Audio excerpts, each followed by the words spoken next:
Messieurs les présidents, mesdames et messieurs les maires, mesdames et messieurs les élus, écoutez, je suis le maire de la ville de Tonnerre, Dominique Aguilar. Je suis ravie de vous accueillir dans notre ville, sous un ciel si bleu aujourd'hui, pour un événement particulier, puisque en fait, vous allez travailler sur la restitution des ateliers thématiques qui sont aujourd'hui donc les acteurs de l'eau au cœur du changement climatique.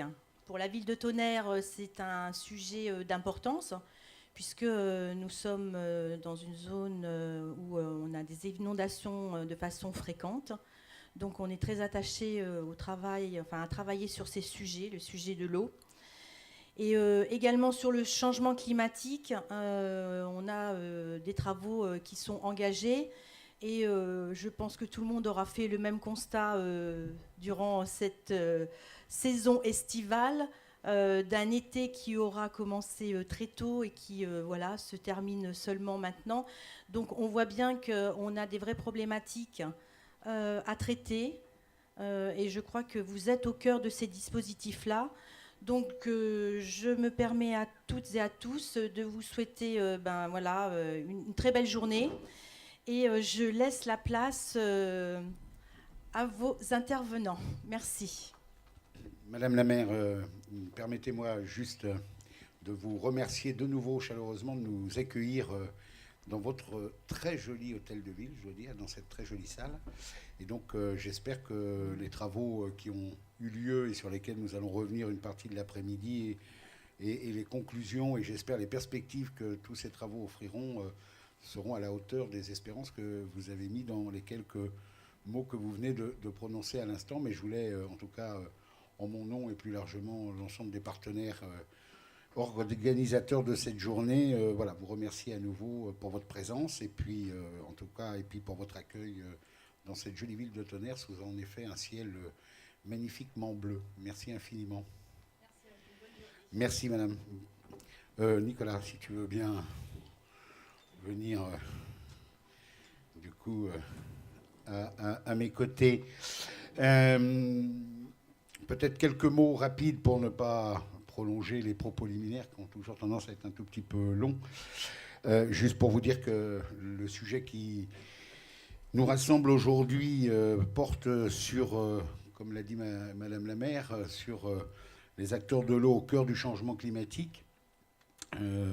Changement climatique qui est devenu incontestablement un enjeu désormais majeur pour l'ensemble de la société.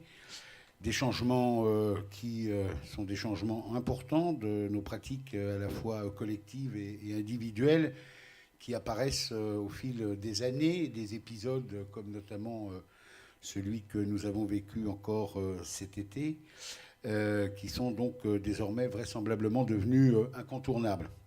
En ce qui concerne l'établissement que je préside, le PTB Seine-Grand Lac, nous avons bien évidemment signé la stratégie d'adaptation au changement climatique définie par l'agence de l'eau Seine-Normandie et répondu également à l'appel à initiative de la même agence afin de sensibiliser les acteurs du territoire du bassin amont de la Seine à ce sujet du changement climatique. Changement climatique qui, si on en croit en tout cas les experts en la matière, à l'horizon 2100 pourrait se traduire par une augmentation d'environ 2 degrés de l'eau de surface, une réduction des précipitations évaluée aux alentours de 12%, une augmentation de l'évapotranspiration d'environ 23%, une réduction du débit de nos fleuves et rivières de 10 à 30%, une réduction de la recharge des nappes phréatiques d'environ là aussi 30%, et enfin une augmentation des périodes de forte sécheresse, mais aussi de très fortes précipitations. Donc sur la base de tous ces éléments, de ces perspectives, ça a été dit, 4 ateliers ont été proposés sur différents sujets. L'un traitant de la biodiversité qui s'est tenu à Ménil-Saint-Père le 2 février dernier, un autre sur les inondations et l'étiage qui s'est tenu à Radonvilliers le 22 mars. Le troisième portait, lui, sur de l'agriculture et la foresterie, atelier donc, qui a eu lieu le 30 mai à Châtillon-sur-Seine. Et enfin, un quatrième relatif aux pratiques industriels qui s'est tenu à Nogent-sur-Seine au mois de juin dernier. Ce sont au total, et je tiens à le souligner et à vous en remercier, à la fois vous qui êtes aujourd'hui présents, mais aussi toutes celles et tous ceux qui ont participé à ces différents ateliers qui n'ont pas forcément pu être des nôtres aujourd'hui. 150 professionnels du territoire, qu'il s'agisse d'agriculteurs, de forestiers, d'industriels, et je vous oublie bien évidemment, qui ont partagé avec des experts ayant appréhendé les effets du changement climatique dans leur spécialité. Il s'agissait d'apprécier ensemble de façon tangible les effets de ce changement climatique, mais aussi de tenter d'avancer un certain nombre de solutions. C'est donc la synthèse de ces travaux qui va avoir lieu cet après-midi. C'est une présentation que l'on a souhaité concrète, dialectique, avec constats et propositions, et j'insiste notamment sur ce dernier volet, qui donc seront au menu de notre après-midi. Il s'agit de mettre en avant des actions dont l'objectif est que nous les traduisions de manière concrète et opérationnelle. Je sais qu'en la matière, il y a beaucoup d'attentes que nous passions de la phase des échanges, parfois certains diraient des discours, pour passer à des mises en œuvre tout à fait concrètes. Et donc, ça doit nous inviter, bien évidemment, avant même les conclusions de cet après-midi, à poursuivre les travaux ainsi engagés et à nous engager les uns et les autres, chacun là où nous sommes, chacun avec nos propres contraintes, dans une série, j'espère, d'actions à la fois innovantes et vertueuses, déclinables à l'échelle de nos territoires. Je citerai très rapidement quelques pistes qui n'ont absolument aucune valeur de liste, mais qui ont retenu en tout cas mon attention dans les relevés de conclusion d'un certain de ces ateliers. Je pense des actions autour de la gouvernance. Il a été évoqué par exemple la possibilité que dans chaque intercommunalité, voire dans chaque commune, la mise en place d'un référent autour de ces sujets, avec à la clé la création d'un observatoire du territoire sur l'eau et le changement climatique, des actions de sensibilisation, notamment en direction du jeune public, notamment y compris sur le temps scolaire, mais aussi sur les personnes, les seniors, comme on dit aujourd'hui, vulgariser les expériences innovantes, d'autres actions sur l'eau et les milieux aquatiques, avec notamment des enjeux autour de la préservation, la restauration et de la qualité et de la fonctionnalité des zones humides, la restauration des zones d'expansion de crues sur les cours d'eau, action sur la forêt par exemple, diversifier les plantations, travailler sur la forêt en classes d'âge variées, action sur l'agriculture avec adapter davantage les pratiques culturales, expérimenter peut-être de nouveaux modes de culture, d'élevage adaptés à la sécheresse, appréhender le système économique pour des solutions viables, et puis bien évidemment des actions sur l'urbanisme, avec notamment favoriser les zones perméables et rompre peut-être avec un bétonnage qui a marqué le développement urbain ces dernières années et l'imperméabilisation des sols notamment. La question aussi de la récupération des eaux pluviales, pour ne citer là que quelques exemples. On le voit, les enjeux sont bien évidemment extrêmement importants, et je souhaite que ces sujets et ces réflexions que vous avez menées les uns et les autres au sein donc de ces différents ateliers trouvent, et ça va être tout l'enjeu de la période à venir, à la fois des échos, mais surtout, j'insiste vraiment sur ce point-là, des traductions concrètes, et nous aurons chacun à veiller à être au rendez-vous de ces mises en œuvre concrètes et opérationnelles. Voilà, je vous remercie encore à la fois de votre présence, de l'investissement de chacune et chacun dans ces différents travaux, et sans plus attendre, je vais passer donc la parole à Nicolas Juillet. Nicolas. Merci Frédéric, bonjour à toutes et bonjour à tous.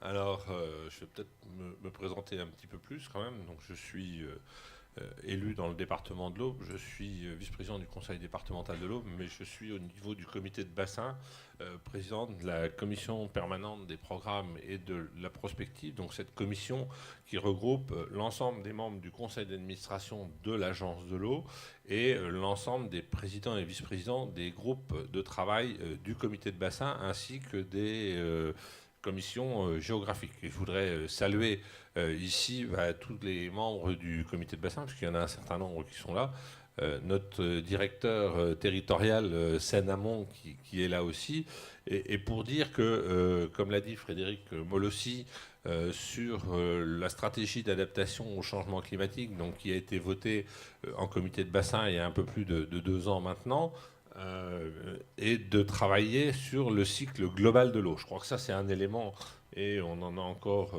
parlé au conseil d'administration la semaine dernière, c'est un élément qui nous a un petit peu chagriné dans les dernières assises de l'eau qui ont eu lieu, où on a scindé la partie petit cycle de la partie grand cycle. Mais il nous semble qu'aujourd'hui, devant les enjeux de stratégie d'adaptation au changement climatique, tel que ça a été approuvé par une décision conjointe du préfet coordonnateur de bassin, donc le préfet Carinco à l'époque, et le comité de bassin et le conseil d'administration de l'agence, il nous semble qu'on doit travailler sur le cycle complet de l'eau, puisque tout a des interférences et tout a des conséquences à un moment ou à un autre. Donc je crois que ça, c'est un des points sur lesquels je voulais insister aujourd'hui. Et donc cette réunion aujourd'hui, effectivement, elle se traduit dans le travail global qui a été fait et que tous les acteurs pouvaient faire par rapport à l'élaboration de ces stratégies d'adaptation au changement climatique. Alors Frédéric l'a dit, il y a un certain nombre de chiffres qui sont sortis. Je crois que les chiffres, c'est des fourchettes, c'est des éléments, mais on voit bien, par exemple, cette année, qu'après une grande période d'inondation, on a vécu une grande période de sécheresse qui continue encore, et que le travail doit être fait dans son ensemble pour effectivement aller sur cette stratégie d'adaptation au changement climatique. Alors peut-être quelques points par rapport au 11e programme, puisque le 11e programme qui est en cours d'élaboration, qui a été voté par le conseil d'administration la semaine dernière, qui devra être adopté par le comité de bassin dans des termes identiques le 9 octobre, fait une place justement à toute cette stratégie d'adaptation au changement climatique et au travail de terrain qui doit se faire. Je crois que l'idée, c'est bien de ne pas mettre des choses du haut du comité de bassin, je dirais, ou d'autres, vers le bas. Mais c'est bien que la stratégie de l'agence de l'eau et dans le 11e programme travaille par rapport au terrain et par rapport au territoire. Je crois que ça, c'est un élément important. Et l'idée, c'est que pour ce travail de terrain, les diagnostics doivent être faits sur les territoires, puisqu'il y a des enjeux différents d'un territoire à un autre. Si on est sur les plaines du Barrois, ou enfin les coteaux du Barrois, les plaines de Champagne-Crieuse ou les coteaux du Morvan, on est sur des schémas complètement différents, avec des utilisations du sol qui sont complètement différentes. Donc l'idée, c'est bien que chaque territoire puisse faire un diagnostic et puisse faire une stratégie d'adaptation à ce changement climatique. Et c'est pour ça que dans le 11e programme, vous avez peut-être vu déjà, mais il y a une grande avancée, je dirais, c'est les contrats eau et climat qui peuvent être faits sur des territoires. Alors, les territoires ne sont pas prédéfinis à l'avance, très clairement. C'est bien au maître d'ouvrage des territoires de définir leur territoire, l'opportunité et les enjeux des territoires qui doivent être forts et donc qui doivent après être accompagnés par l'agence de l'eau dans ce programme général. Donc voilà, moi je crois que je n'irai pas beaucoup plus loin sur ces éléments-là. Je crois que le débat pourra aussi avoir lieu après, mais l'idée est bien que chaque territoire puisse adapter sa stratégie à ses enjeux d'eau potable, d'assainissement, de milieux humides, de rivières, par des stratégies d'hydraulique douce, d'hydraulique peut-être des fois un petit peu plus dure dans certains cas, mais en privilégiant au maximum l'hydraulique douce qui permet de ralentir les crues et la dynamique des crues, mais qui permet aussi la réinfiltration des eaux dans les sols par rapport aux périodes d'étiage pour les années qui viennent et les schémas qu'on voit aujourd'hui et ce qui se passe aujourd'hui. Donc voilà un petit peu l'idée générale de ce travail. Donc saluer tout le travail qui a été fait dans les 4 groupes de travail sur le territoire, mais ça se fait aussi dans d'autres secteurs du bassin Seine-Normandie et que chacun puisse effectivement définir les besoins propres à son territoire. Je crois que c'est l'élément quand même très important, moi qui ai connu le 9e programme, le 10e et aujourd'hui sur le 11e, c'est quand même un élément très important, c'est qu'il y a beaucoup plus de latitude. Alors, vous allez me dire, ça va être plus compliqué pour nous à monter les dossiers. Alors, effectivement, ça peut être un peu plus compliqué à monter les dossiers, mais ça nécessite vraiment un travail de tous les acteurs d'un territoire par rapport aux différents enjeux qu'on peut avoir. Et je crois que c'est ça l'intérêt général. Et globalement, même s'il y a des critères d'attribution et des éléments d'attribution, la commission des aides aura, et les services instructeurs auront une certaine latitude, et ça sera à vous de démontrer que ce que vous proposez dans vos contrats, c'est bon pour le territoire et ça englobe bien toute cette stratégie globale de l'eau. Donc voilà, moi, ce que je voulais faire passer comme message aujourd'hui, et surtout qu'on parle bien d'enjeu global de l'eau et pas de petits cycles et de grands cycles, même si au niveau du ministère de l'écologie et du secrétaire d'État, on a des fois un petit peu de difficulté par rapport à ces éléments-là, à se faire comprendre. Mais je crois que si tous sur nos territoires, on est dans cette dynamique, on doit pouvoir arriver à faire passer les messages à l'échelle au-dessus. Je crois que les services de l'État qui suivent le comité de bassin et qui suivent le conseil d'administration sont tout à fait conscients de ces éléments-là. Et Frédéric était là la semaine dernière, mardi dernier. Je crois que le travail, et puis Daniel Markovitch, j'ai un trou de mémoire, Daniel Markovitch, je crois que c'est vraiment le point important qui a été souligné. Donc voilà, moi, Frédéric, ce que je voulais dire en préambule. Donc moi je vais poursuivre et animer ou du moins faire les transitions entre les différents intervenants. Donc moi je suis chef du service environnement au sein de l'EPTB Seine-Grand Lac. Donc on va voir en image la substantifique moelle des ateliers qui sont déroulés tout au cours de l'année 2018. Donc les restitutions visuelles vont s'enchaîner par la synthèse des synthèses de chacun des ateliers. Et donc, c'est moi qui vais ouvrir le bal, puisque c'était le sujet premier qui a été évoqué, à savoir le changement climatique et la biodiversité, sachant que mes collègues qui avaient évoqué ces sujets, notamment les experts, n'ont pas pu se déplacer aujourd'hui, mais bon, je pense être suffisamment aguerri sur le sujet pour pouvoir faire moi-même la synthèse des synthèses. Donc, en premier lieu, donc, le visionnage des vidéos qui ont été tournées à cette occasion. Donc si je peux demander une assistance technique pour qu'il y ait une meilleure visibilité des images, et est-ce qu'on peut fermer les petits rideaux. Donc moi je vais reprendre à travers 6 petites diapositives, essayer de faire la synthèse de la synthèse. Mais par ailleurs, vous pouvez retrouver tous les propos, comme l'évoquait Pascal Goujard en introduction, sur le site de l'EPTB, donc avec le verbatim complet. Donc, comme M. Molossi le rappelait en préambule, donc, des chiffres que maintenant on a à peu près tous en tête, à savoir une baisse des précipitations, donc à l'horizon 2100, moins de 12% de précipitations, un phénomène qu'on ne mesure peut-être pas suffisamment et dont on n'apprend pas suffisamment les conséquences, c'est l'évapotranspiration, de l'ordre de 23% d'ici 2100, donc des impacts notables par rapport aux étangs, au système de pisciculture et puis aux plans d'eau majeurs. Et puis donc une évaluation moyenne de la température de l'eau et la température de l'air de l'ordre de 10%, une diminution des nappes, etc., etc.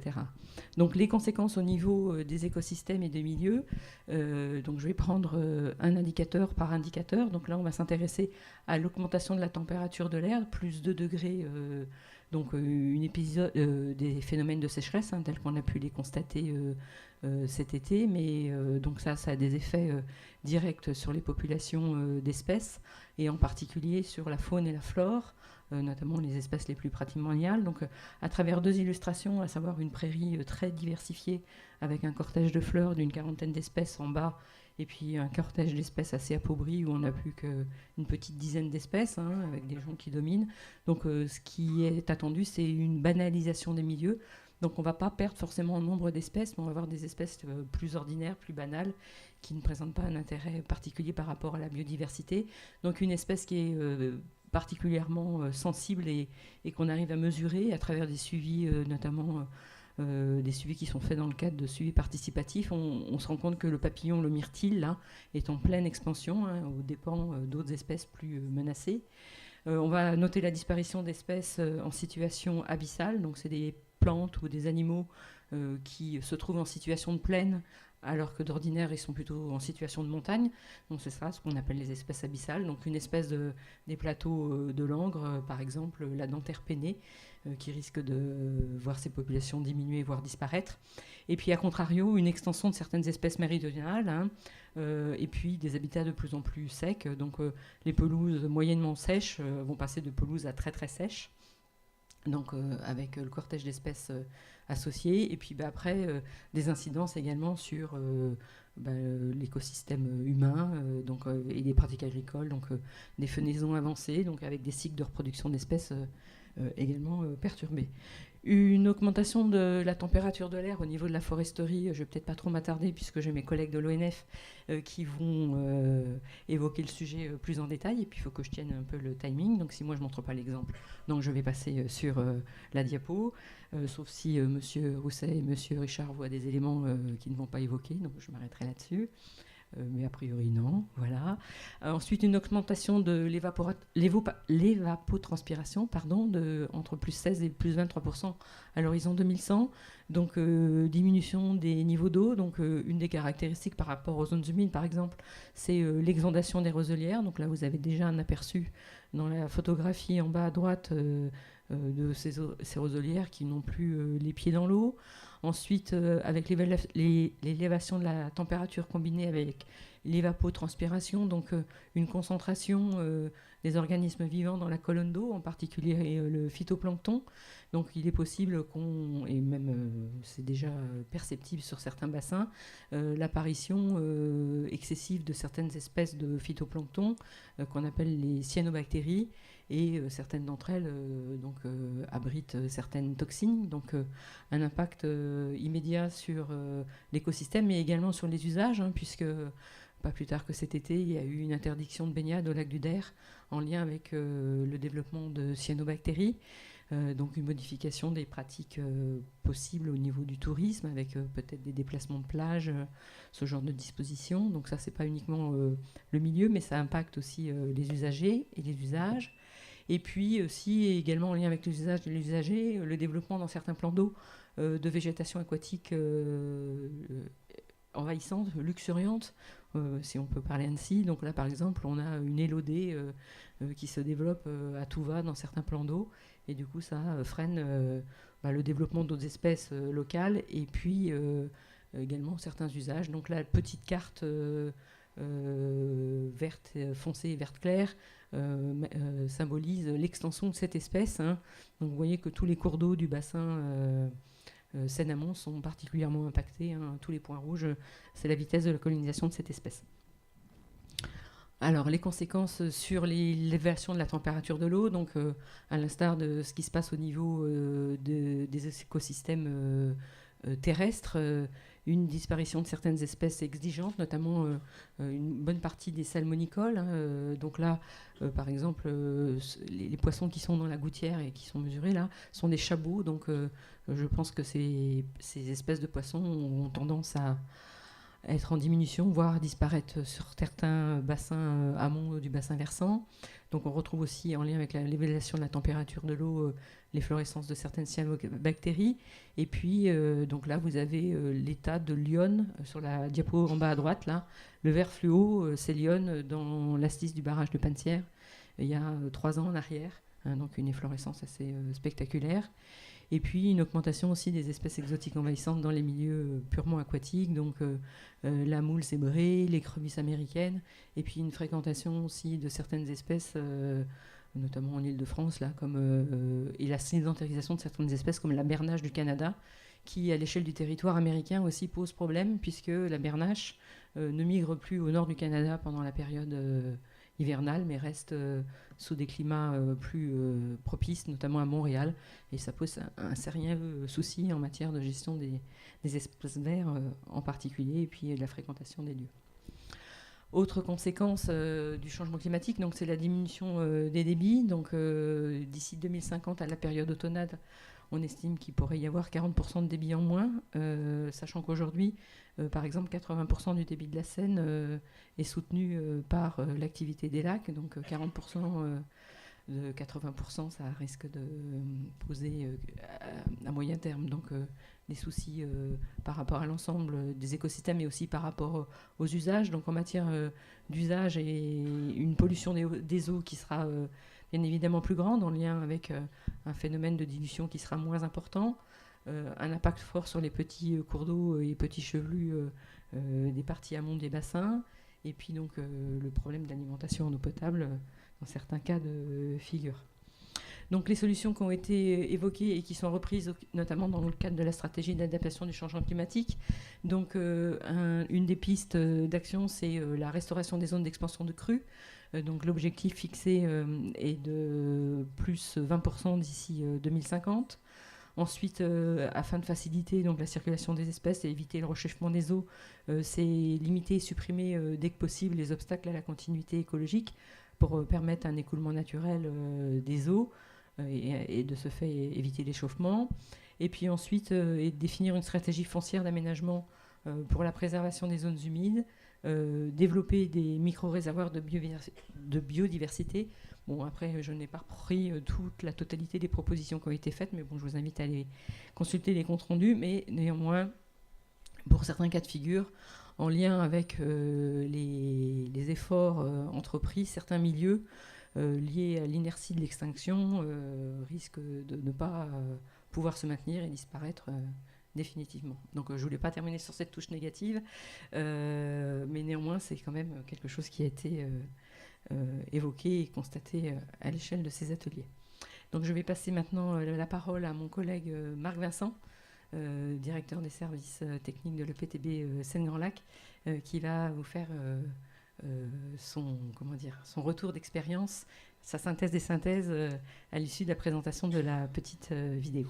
Donc effectivement, on s'attend avec le changement climatique, comme l'a déjà rappelé Dominique, un certain nombre d'évolutions donc liées à l'évapotranspiration qui va augmenter, donc des débits d'étiage qui vont sans doute se diminuer, ou en tout cas avec des étiages sévères qui peuvent se produire de manière plus fréquente et avec des amplitudes plus prononcées que ce qu'on connaît déjà, sachant qu'on a déjà sur ce territoire, quand on regarde dans l'histoire, un certain nombre d'événements d'étiage très forts qui existent. On est sur un territoire très particulier, dans le sens où on a déjà un certain nombre d'aménagements qui ont été faits au fil des années, dont les 4 lacs réservoirs qui sont gérés par le PTB Seine-Grand Lac, qui permettent de stocker quand même 850 millions de mètres cubes par an, qui sont restitués progressivement sur les 4 axes régulés et qui permettent, comme l'a rappelé Dominique tout à l'heure, d'alimenter de manière très significative en fait, ces débits d'étiage. On a à Paris actuellement, on a une restitution là, pendant tout l'été qui est de 70 mètres cubes secondes, qui couvre donc entre 50 et 80% des débits sur l'aval le long de ces axes. Donc on est déjà dans une situation qui est plutôt favorable par rapport à la plupart des territoires français. Pour autant, on s'inquiète par rapport à ces évolutions liées au changement climatique. Et donc, on réfléchit notamment, et c'est ce qui est ressorti des discussions qui ont eu lieu, et notamment des discussions, des échanges qui ont pu avoir lieu dans d'autres circonstances, notamment auprès des ateliers du territoire qui avaient été organisés donc, dans le cadre du projet de recherche-action ICAR, qui est évoqué ici, qui est vraiment ce que appelait de ses voeux tout à l'heure Nicolas Juillet, c'est-à-dire mettre en application au niveau d'un territoire une réflexion de différents acteurs concernés par le sujet sur comment adapter nos pratiques, comment adapter notre territoire face à ce changement climatique. Donc c'est l'ensemble de ces réflexions qui maintenant, il faut les mettre en action. Donc un certain nombre de pistes qui sont évoquées, des pistes liées donc à la gestion des ouvrages, donc vous l'avez vu dans le petit diaporama, donc des réflexions en cours de notre côté sur l'évolution des règlements d'eau, des réflexions en cours sous forme d'études pour essayer de mieux quantifier les impacts socio-économiques et environnementaux des étiages pour pouvoir évaluer quelles sont les réponses qui seraient les mieux adaptées et à quel niveau il faut envisager ces réponses, et des réflexions en termes d'adaptation des usages, tous azimuts, puisqu'on a un grand nombre d'usages qui peuvent être impactés par ces évolutions liées à ce renforcement du risque de sécheresse hydrologique. L'autre aspect qu'on a évoqué donc, au cours de cet atelier, donc, c'est le risque inondation, puisque paradoxalement, avec le réchauffement climatique, on risque donc, non seulement d'avoir des étiages plus sévères pendant la période estivale, mais en même temps, peut-être des épisodes pluviométriques, de pluvieux plus prononcés, plus violents, notamment pendant les périodes automnales, et donc un risque accru également d'inondation, qui n'est pas lié uniquement au changement climatique, on est bien d'accord, c'est des risques qui existent, qui ont toujours existé. Quand on regarde dans l'histoire, on voit que c'est quelque chose qui est récurrent, et avec des événements tels qu'on les a connus actuellement, qu'on a déjà connus par le passé, avec des violences comparables. Pour autant, c'est des événements qui risquent de revenir plus souvent et avec des impacts plus forts parce que nous sommes aussi de plus en plus vulnérables. C'est ce que vous avez vu aussi dans ce diaporama à travers des témoignages. Donc nos villes sont de plus en plus vulnérables par rapport à ces risques d'inondation. Donc là aussi, les réponses, c'est des réponses à la fois techniques, des propositions d'aménagement probablement, des propositions, y compris avec des aménagements peut-être plus doux. On parle d'hydraulique douce, on parle de préservation des zones d'expansion des crues, donc d'insertion de ces zones d'expansion des crues dans les documents d'urbanisme pour pouvoir les préserver, pour pouvoir peut-être aménager celles qui sont les plus importantes en termes de fonctionnalité. Et puis c'est aussi des changements là aussi de pratique, de regard, d'avoir un système de développement urbain peut-être plus respectueux par rapport à ces questions d'infiltration de l'eau et de circuit de l'eau dans nos villes. Voilà en gros les principaux axes de réflexion qui sont issus de ces ateliers.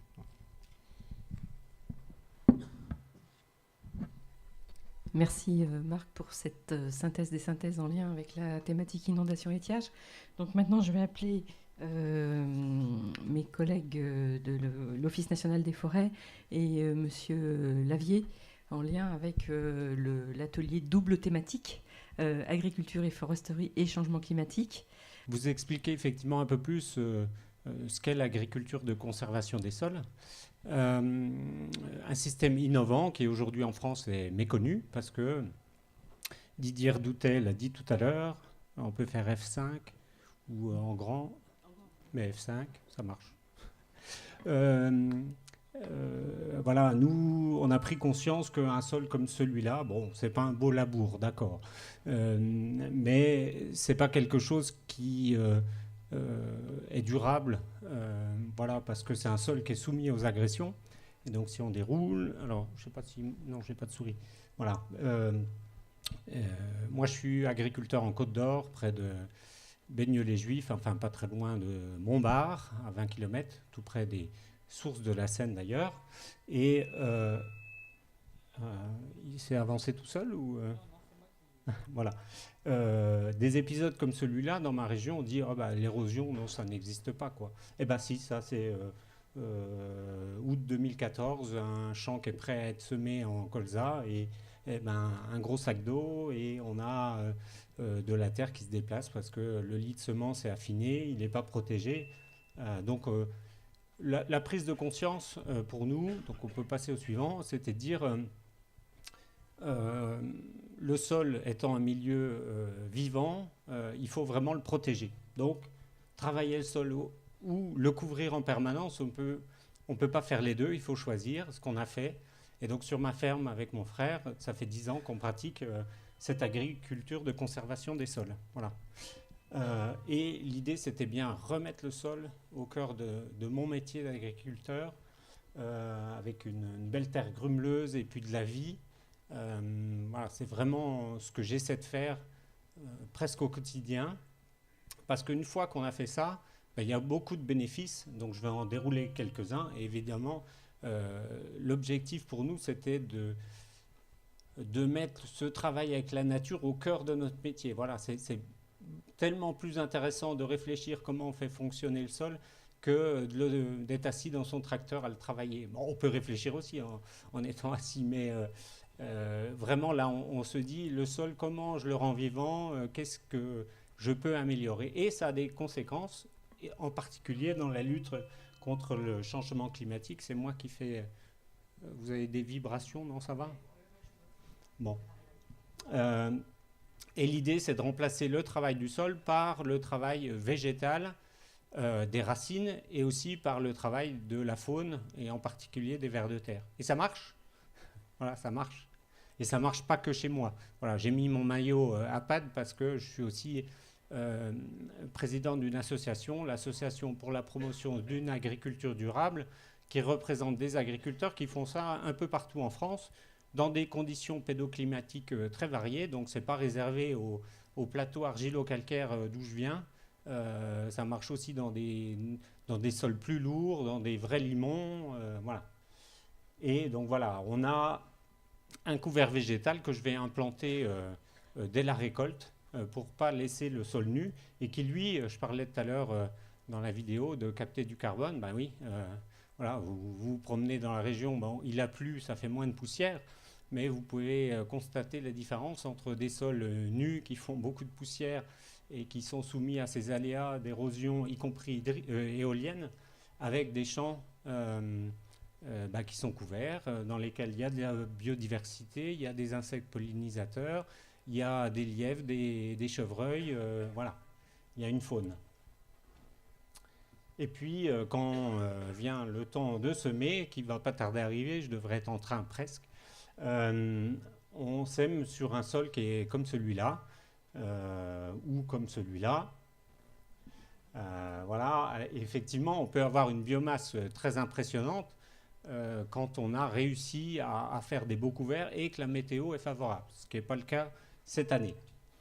Encore une, voilà, et couvrir en permanence et beaucoup, parce que plus il y a de biomasse, mieux c'est, à la fois pour nourrir le sol, les habitants du sol, mais ce qu'il y a au-dessus aussi.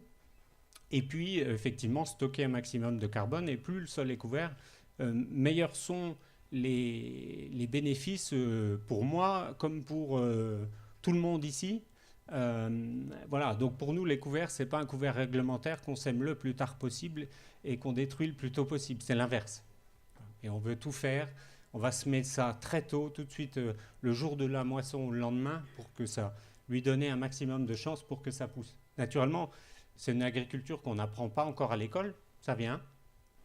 Donc là, aujourd'hui, le monde agricole, il est encore très rétif à ce genre de pratiques. Donc c'est par le groupe, et c'est pour ça que l'association à laquelle j'appartiens essaie de développer des noyaux un peu partout pour se former, changer, apprendre. Voilà, là, je ne sais pas ce qu'il avait semé, mais on est allé voir dans ce champ-là comment ça se passe. Dans un sol couvert, ça marche bien. Voilà, là, c'est du sarrasin qui pousse très bien, même quand il y a un couvert comme celui-là. Et ça, c'est du blé dans des pailles de maïs. Vous voyez, c'est quand même pas courant de voir des choses comme ça.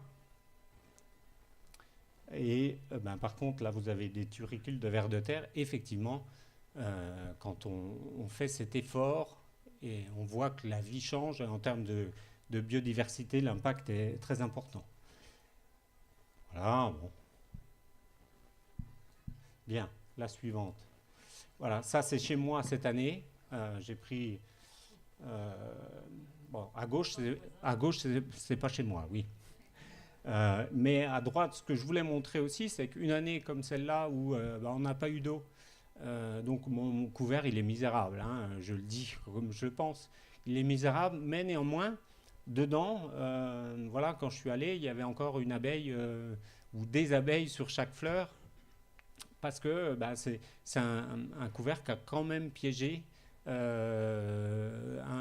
peu d'azote et qui a quand même poussé et piégé un peu de carbone et qui est un refuge pour la biodiversité. À gauche, ce n'est pas tout à fait le cas. Voilà, donc c'est ce qu'on appelle l'agriculture de conservation des sols. Je vais passer vite. Qu'est-ce qu'il y avait derrière? Oui, produire et protéger, ça c'est ce qu'on défend comme slogan. Et donc je rappelle juste derrière les 3 piliers dont a parlé Didier. C'est l'abandon du travail du sol, parce qu'on voilà, si on travaille le sol est plus couvert. Une couverture permanente du sol, qu'on veut la plus riche possible.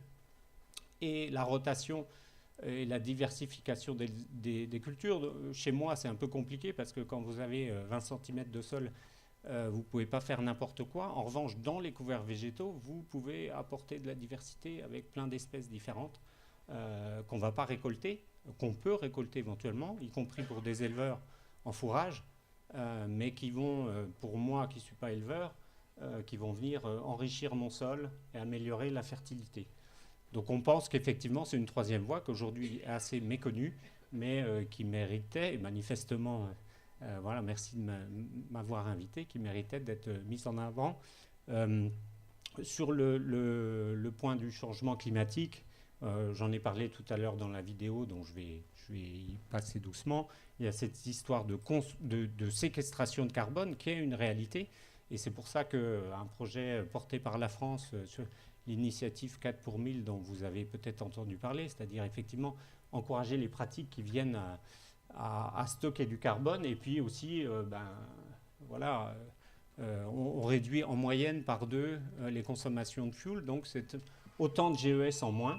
Et puis le stockage de carbone, donc j'avais ça, et puis peut-être j'ai mis des animations, j'aurais mieux fait de m'abstenir. Et puis ça, c'est une diapo que j'ai copiée d'un chercheur de l'INRA qui est intervenu au ministère pas plus tard que vendredi pour présenter justement des travaux de synthèse sur ce qu'apporte l'agriculture de conservation des sols. Et notamment, vous voyez, de 300 à 1 tonne de carbone stocké par hectare et par an. Et ça, c'est parce que le sol est couvert en permanence et qu'on encourage ça vraiment. Donc, on peut à la fois s'adapter au changement climatique en couvrant ces sols, en évitant de l'évapotranspiration, parce qu'un sol couvert, il va moins transpirer, et puis aussi en stockant du carbone. Voilà. J'avais alors une diapo sur la PAD, ça c'est juste pour présenter le réseau, parce qu'il existe. Je n'ai pas mis mes coordonnées, mais comme ça, vous vous souviendrez si vous avez besoin. On est là pour en parler, d'expliquer ce qu'on fait. Et on a, vous voyez qu'en Champagne-Ardenne, on n'est pas trop présent, mais pas encore. Voilà, on se développe. Aujourd'hui, on a à peu près 550 adhérents présents dans des associations régionales qui se mobilisent pour expliquer ce que c'est, ce que je fais aujourd'hui, et puis aussi accompagner les collectifs d'agriculteurs. Je voulais juste finir avec quelques diapos sur l'eau, parce que cette pratique-là, elle a aussi un bénéfice important. Et je vous montre à travers quelques diapos et pas la vidéo ce que ça donne. Il y a un test qu'on voit facilement sur Internet qui s'appelle le SLEC test. À gauche, vous mettez une motte de terre dans une colonne, une motte de terre qui vient d'un champ non travaillé. Puis à droite, vous avez une motte de terre qui vient d'un champ travaillé. Ça ne donne pas tout à fait le même effet. Et là, c'est la même chose. Vous simulez une pluie dans une colonne avec du sol travaillé à gauche en bleu et à droite en rouge. Et puis on attend quelques minutes et on voit ce qui se passe. Un peu après, l'infiltration dans un sol non travaillé avec justement des galeries de vers de terre, des couloirs de racines qui ont favorisé cette circulation verticale de l'eau. Elle améliore de beaucoup l'infiltration, alors qu'à droite, dans un sol où on a fait des couches horizontales, où le sol ne se tient pas, on va avoir du ruissellement et de l'érosion. Voilà, je voulais juste terminer par ça. Merci. Jean-Baptiste complétera après. Xavier Rousset, je suis directeur de l'agence Aube-Marne. Dans les forêts, nous avons un changement climatique qui existe déjà depuis un certain, dont on constate les effets depuis assez longtemps. Et d'abord, le premier effet est peut-être un effet positif, c'est-à-dire que le fait qu'il y ait plus de carbone dans l'atmosphère fait qu'en fait, les arbres, eux, consomment le CO2, et en fait, la croissance est plus rapide des arbres. Ça, on le dit jamais. C'est vrai qu'au départ, finalement, c'est quelque chose qui a un aspect positif. Moi, j'étais très tôt concerné et intéressé par le changement climatique et la biodiversité, puisque dans une autre fonction, j'avais monté un programme sur le changement climatique et la biodiversité. Et on avait travaillé très tôt après les résultats de Carbofor, donc c'était l'INRA qui avait, et d'autres, et CNRS qui avaient travaillé qui ont mis pour la première fois en évidence le changement climatique. Il y a un point que je voulais en fait ajouter par rapport à ce qui a été dit tout à l'heure sur la partie forestière, c'est qu'en fait, il y a l'effet négatif. Il n'est pas simplement sur les essences et la sécheresse. On a le chêne pédonculé qui disparaît et on a d'autres essences qui vont être plus dans leur pleine haute écologie, c'est-à-dire qu'ils vont avoir des difficultés à survivre.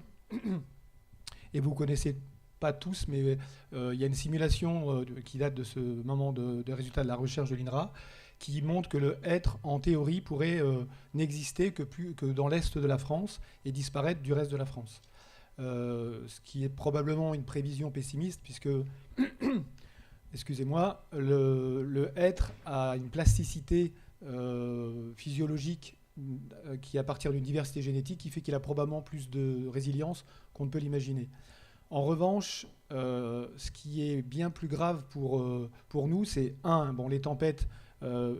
Jean-Baptiste en a parlé, on a vraiment plus de tempêtes. Alors au début, quand j'étais avec les chercheurs, ils disaient il n'y a pas de lien, c'est-à-dire que mathématiquement, les chercheurs ne trouvaient pas de lien entre le changement climatique, pas de corrélation mathématique, on va dire, entre le changement climatique et les tempêtes. Aujourd'hui, j'entends plus trop ce discours. Je pense qu'effectivement, on se rend compte que la coïncidence n'est plus une coïncidence, ou la coexistence n'est plus une coïncidence. Et l'autre point, c'est qu'en fait, on a de plus en plus de ravageurs. Aujourd'hui, nos forêts, elles sont en train de souffrir énormément à cause des insectes qui s'attaquent à des espèces. Vous avez aujourd'hui un exemple concret sur l'Allemagne et l'Est de la France. La sécheresse a provoqué 21 millions de mètres cubes d'arbres abattus. Donc ce sont des résineux à cause d'un insecte, deux insectes, il y a le typographe et le calcographe, qui sont des insectes qui mangent, qui vont sous l'écorce et qui mangent en fait des arbres qui sont en souffrance. Ce pas des insectes qui sont la première origine de la mort de l'arbre, mais qui en fait finissent par le tuer. Donc 21 millions de mètres cubes, quand vous savez qu'on récolte, je ne sais pas si je dis des bêtises, c'est pas 15 millions, ça doit être dans les 15 millions au niveau français, donc 21 millions de mètres cubes, c'est une grosse catastrophe, et là c'est juste maintenant. Dans l'agence sur Aube-Marne, on a également quelque chose qui nous vient de l'Est, c'est la chenille processionnaire du chêne. Et la chenille processionnaire du chêne, en fait, c'est une chenille qui se multiplie très vite et qui est très urticante. Donc déjà pour les personnes qui sont sur le proche, ils ne peuvent plus intervenir. Et c'est à tel point qu'il y a des bûcherons, il y a des ouvriers forestiers qui ne peuvent plus intervenir. Donc c'est assez grave parce qu'en fait, plus d'accueil du public, plus d'intervention forestière et plus de bois, évidemment, puisque les arbres, ils meurent. Donc ça, c'est quelque chose qui nous inquiète beaucoup, parce que toutes les essences, on sait, la calarose, vous avez entendu parler du frêne qui est attaqué par le calara, c'est quelque chose qui est assez récent, c'est un champignon, mais le changement climatique allié en plus aux échanges mondiaux, donc, où on a des insectes, des ravageurs, des parasites qui viennent d'autres continents où ils ont leurs prédateurs et ils ne l'ont pas chez nous, font qu'aujourd'hui la forêt est très très menacée. Ça ne va pas tomber demain, mais c'est déjà aujourd'hui. C'est-à-dire qu'aujourd'hui, nos forêts, on ne sait plus trop, nous. Je prends sur la chenille processionnaire du chêne. On avait un aménagement, donc c'est-à-dire un plan de gestion qui était en train d'être refait. Donc c'est avec Charles de Courson, donc, qu'on retrouve aussi au DER, qui est un élu éminent et connu aussi sur le côté conservatoire littoral et le PTB. Et sur la forêt de sa commune, à Vanneau-les-Dames, on ne savait pas quoi lui proposer en gestion, parce que nous, on interroge l'INRA. L'INRA nous dit on ne sait pas. Ce qu'on sait, c'est qu'aujourd'hui, si on va chercher des bois qui ont de la valeur, on propage plus vite la maladie. Donc peut-être qu'il faut faire une croix sur les quelques arbres et attendre que la parcelle soit complètement infectée pour abattre les arbres, parce que sinon on risque d'accélérer la transmission. Donc c'est des choses comme ça, et on ne peut plus traiter en aérien. Parce que, voilà, pour des raisons évidentes aussi de produits et de chimie, mais on peut plus, on peut traiter en individuel que si c'est des arbres de parc en cas de public vraiment autour, comme dans une école par exemple. Donc on ne sait pas quoi faire, et les essences de substitution ne seront pas les essences autochtones. Donc ça veut dire que quand on dit il y a des fois, il ne faut pas mettre telle essence, aujourd'hui il ne faut pas mettre telle essence, c'est vrai, mais peut-être que demain il faudra la mettre. Donc ça, c'est assez compliqué parce que ça risque de bouleverser toutes nos connaissances. Et en plus, il y a un autre aspect, c'est que si on ne fait rien, on pourrait dire on ne fait rien pour éviter la transmission de ces maladies. En fait, le couvert végétal se referme, les animaux ravageurs finissent de tuer l'écosystème, et au final, on a un milieu qui est moribond. Et ce n'est pas un milieu qui va pouvoir transmettre de la biodiversité. Donc ce qu'on sait aussi, et ça c'était aussi ce que disait Carbofort à l'issue de ces recherches, c'est qu'il faut que les arbres soient vivants et vigoureux. Ça veut dire qu'il faut qu'on ait des arbres qui soient assez jeunes pour être en pleine croissance, pas trop vieux pour pouvoir être résistant, y compris aux coups de vent, et en même temps qu'on ait des essences qui soient adaptées au milieu. Donc quand on voit que nous, on pense à 150 ans, 200 ans pour le chêne, et à 100 ans, 120 ans pour le hêtre, vous voyez que le challenge, il n'est pas simple, et probablement qu'on fera des erreurs, probablement qu'il y a des choses qui vont petit à petit se découvrir, mais aujourd'hui, on est assez démunis par rapport au changement climatique.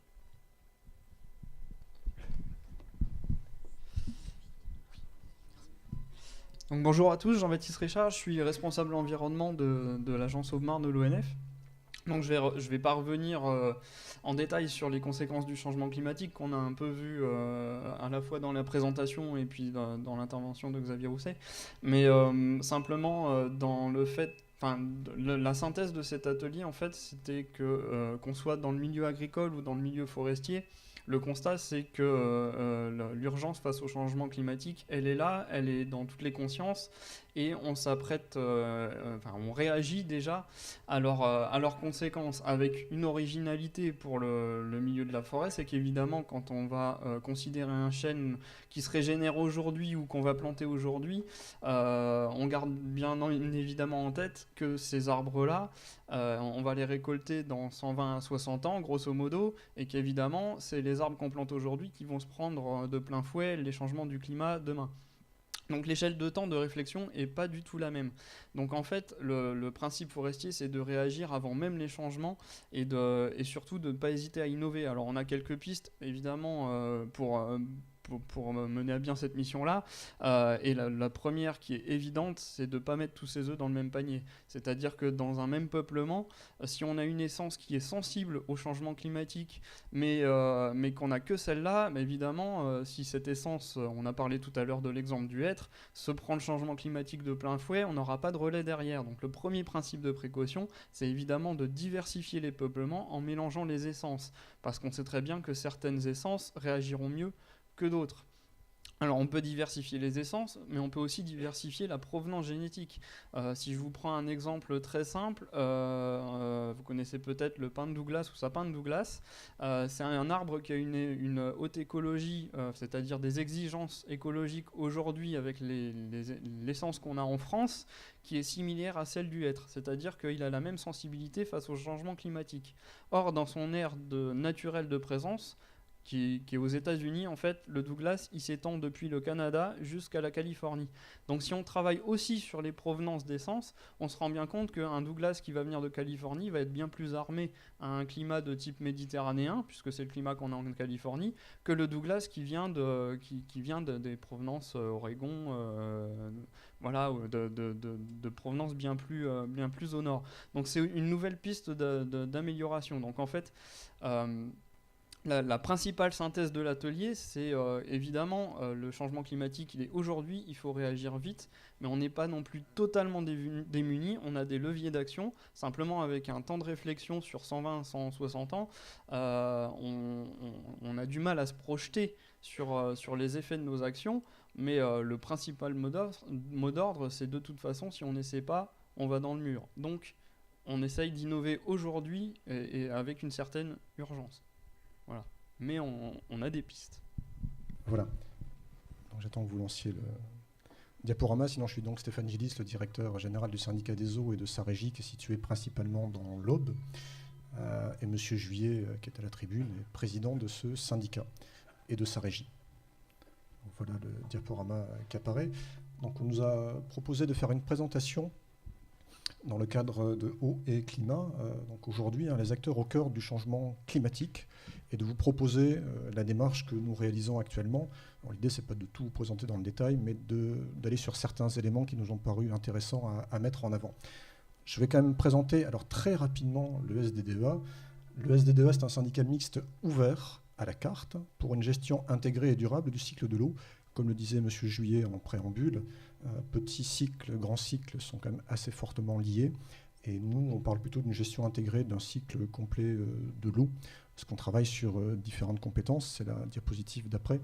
On travaille sur les compétences eau potable, assainissement collectif, assainissement non collectif, GEMAPI et démoustication.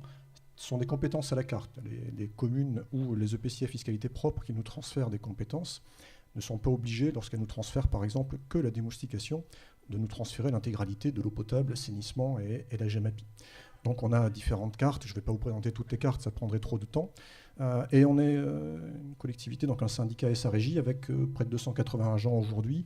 Notre périmètre est de 479 communes au total, sur un peu plus de 330 000 habitants. Donc vous avez en jaune les limites du département de l'Aube. Donc on est présent sur quasiment tout le département. Et on est également présent au niveau de certains bassins versants, dans la Marne par exemple, avec la communauté de communes du sud-ouest marnais. Donc voilà notre périmètre. Ce qui est intéressant, c'est que ça permet d'avoir une vision assez globale des différentes problématiques que l'on peut rencontrer. J'ai mis quelques schémas. L'idée, ce n'est pas de vous montrer ce qu'est le syndicat des eaux, mais c'est de toucher du doigt quelques difficultés. Il y a eu différentes lois. La loi portant réforme des collectivités territoriales en 2010, qui a été déclinée avec un schéma départemental, un premier, puis ensuite on a eu la loi NOTRe avec un deuxième schéma départemental. Le syndicat des eaux de l'Aube, à l'époque, était un syndicat prestataire de services, c'est-à-dire qu'on faisait des prestations pour des collectivités qui avaient besoin de travaux, qui avaient besoin d'exploitation sur l'eau potable, sur l'assainissement. Et de par ces différentes lois et réformes et schémas départementaux, il y a eu des transferts qui ont été proposés aux collectivités, au syndicat des eaux de l'Aube. Donc une première phase de transfert, on voit 2014, 2015, 2016. Et au 1er janvier 2017, il y a eu des transferts obligatoires d'une soixantaine de syndicats au syndicat des eaux de l'Aube, ce qui nous a amené à revoir totalement notre organisation, notre structuration, nos statuts.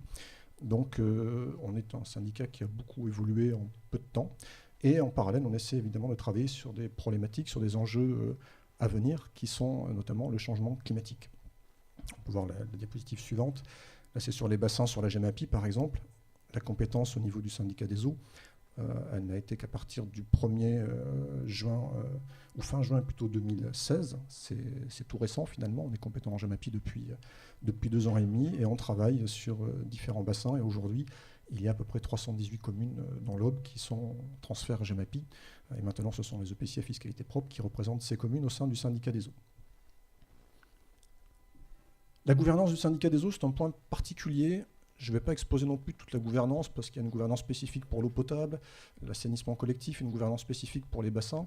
Ce qu'on peut retenir, c'est que le fait d'être un syndicat mixte ouvert est assez intéressant, parce que le Code général des collectivités territoriales permet au syndicat mixte ouvert de s'organiser librement, ce qui est assez surprenant, mais c'est très pratique. Et ce qui fait qu'au lieu d'avoir une structure très pyramidale avec un président, des vice-présidents, on a une organisation qui est territoriale, où on a des présidents de territoire, des présidents de bassins. On a des territoires qui ont leur propre budget, on a des bassins qui ont leur propre budget, et des élus qui travaillent sur des échelles pertinentes, au niveau hydrographique par exemple pour la GEMAPI, qui pilotent eux-mêmes leur budget. Donc on a au sein de notre syndicat des cotisations qui peuvent être différentes, parce que les enjeux sont différents entre les différents bassins. C'est la même chose au niveau de l'eau potable et de l'assainissement. On a plus d'une centaine de COP, on appelle ça des COP chez nous, des conseils de la politique de l'eau. Donc ce sont les élus locaux qui gèrent leurs services d'eau dans le cadre de règles générales au sein du syndicat. Donc je n'irai pas plus loin sur ce sujet-là, mais on décline vision globale avec vision locale. Donc ceux qui peuvent être intéressés, on peut échanger ultérieurement si vous voulez sur ce sujet. On va passer quand même au cœur du sujet, parce que je ne vais pas développer tous ces sujets-là aujourd'hui. Peut-être la diapo d'avant quand même, d'encore avant. Voilà. Donc la démarche du syndicat des eaux pour une gestion durable de l'eau, dans le cadre de Eau et Climat, et je remercie le PTB, Pascal Goujard, de nous avoir conviés pour présenter notre expérience à ce sujet-là. On a commencé à travailler sur ce sujet avec M. Juillet il y a peut-être 2 ans à peu près, en se posant certaines questions, et puis on peut aller sur la diapo qui suit. Et au cours de ces 2 dernières années, on a évolué en se disant qu'il serait peut-être nécessaire de mettre en place un plan stratégique, et ce plan stratégique aurait pour horizon 2100. Alors, je vais vous mettre un schéma que l'agence de l'eau connaît bien. C'est la diapo suivante. Voilà. Ça a été dit, je crois, 3 fois depuis qu'on a démarré la réunion. Personne ne peut être certain de ces chiffres. Ça sera peut-être moins si aujourd'hui on arrive tous à faire en sorte, et tous les pays du monde, à diminuer les émissions de gaz à effet de serre. Mais a priori, on n'en prend pas le chemin.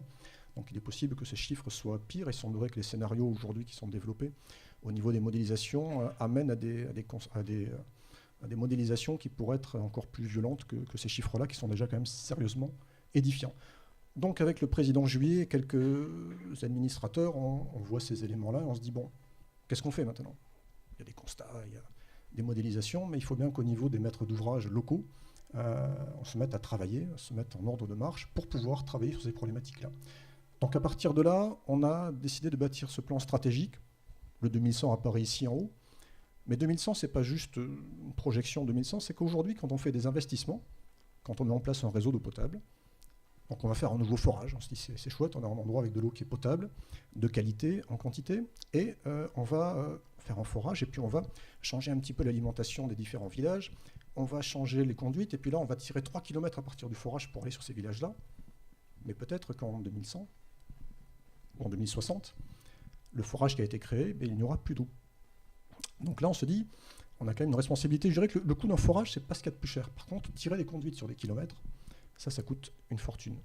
Donc aujourd'hui, les élus qui prennent des décisions sur les investissements en eau et en assainissement, mais surtout en eau potable pour ce sujet-là, ils ont de vraies responsabilités sur ce qu'ils font et pouvoir prendre en compte dans les décisions le changement climatique, c'est quelque chose qui nous paraissait essentiel. Donc on a décidé de créer ce plan, cette stratégie d'adaptation au changement climatique. Donc on va passer à la diapo suivante. On a proposé, ce juillet, de travailler d'abord avec nos présidents, vice-présidents et administrateurs. De ne pas faire une grand-messe avec l'Assemblée générale du syndicat des eaux, avec 500 personnes dans la salle, pour parler de ces éléments-là, mais bien de se dire, est-ce que les administrateurs ont conscience de ce qu'est ce changement climatique ? Et est-ce que les administrateurs souhaitent qu'au niveau du syndicat des eaux et de sa régie, on s'engage dans une démarche concrète, opérationnelle, d'adaptation au changement climatique. Donc on a fait un séminaire au mois de mai 2018, c'est tout récent, lors duquel on avait à peu près 70 personnes. Ça a été présidé par le préfet qui a démarré les débats. Et on s'est associé aussi à différentes collectivités.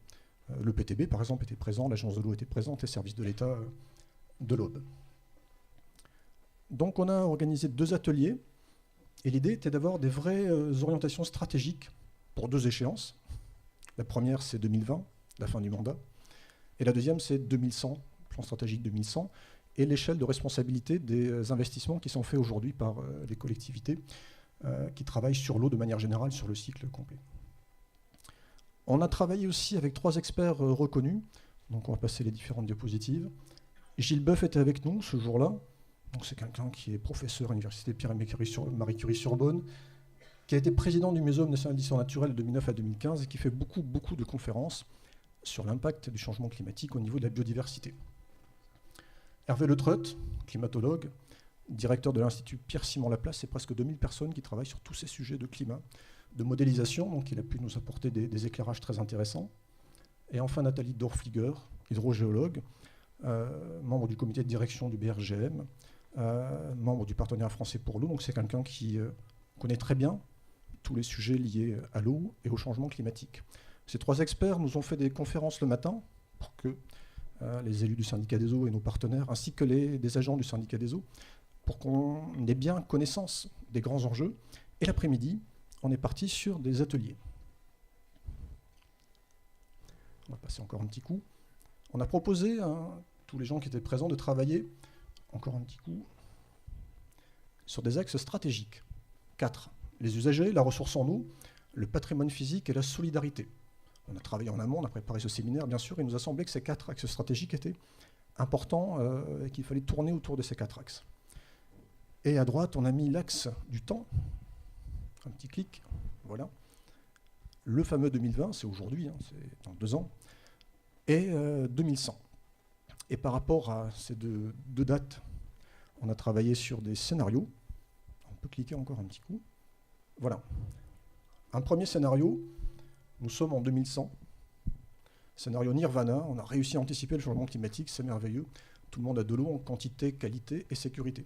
Et un scénario catastrophe, on n'a pas réussi à anticiper le changement climatique, qu'est-ce qui pourrait se passer?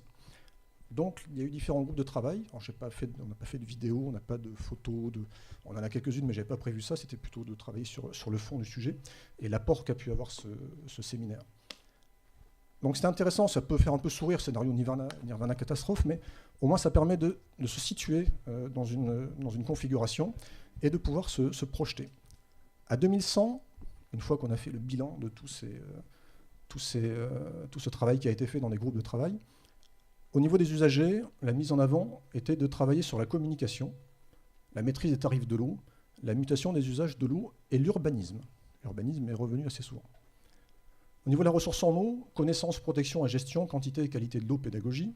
Au niveau du patrimoine physique, gestion maîtrisée, contrôlée et capitalisation des données, adaptation technique aux nouveaux enjeux, veille technologique. Là, on rejoint un petit peu le milieu industriel qu'on a pu voir juste avant. Et au niveau de la solidarité, partenariat, éducation et également aide au développement. Ça, c'est l'échelle 2100. Et à l'échelle 2020, on le retrouve ici, c'est ce qu'on peut appeler les livrables de fin de mandat. Alors, il ne reste plus beaucoup de temps, on met un peu la pression sur les agents. Comment fait-on pour arriver à ça? Quelle est l'idée? C'est d'avoir... Alors ça, c'est les pourcentages. On a fait des groupes de travail, puis ensuite on a mis évidemment sur un tableau toutes les idées qui avaient pu être émises pendant cette journée de travail, et puis les gens venaient mettre des petites gommettes, comme on fait régulièrement. Et donc on a fait des pourcentages par rapport au nombre de gommettes qui avaient été posées sur les thèmes qui semblaient les plus importants.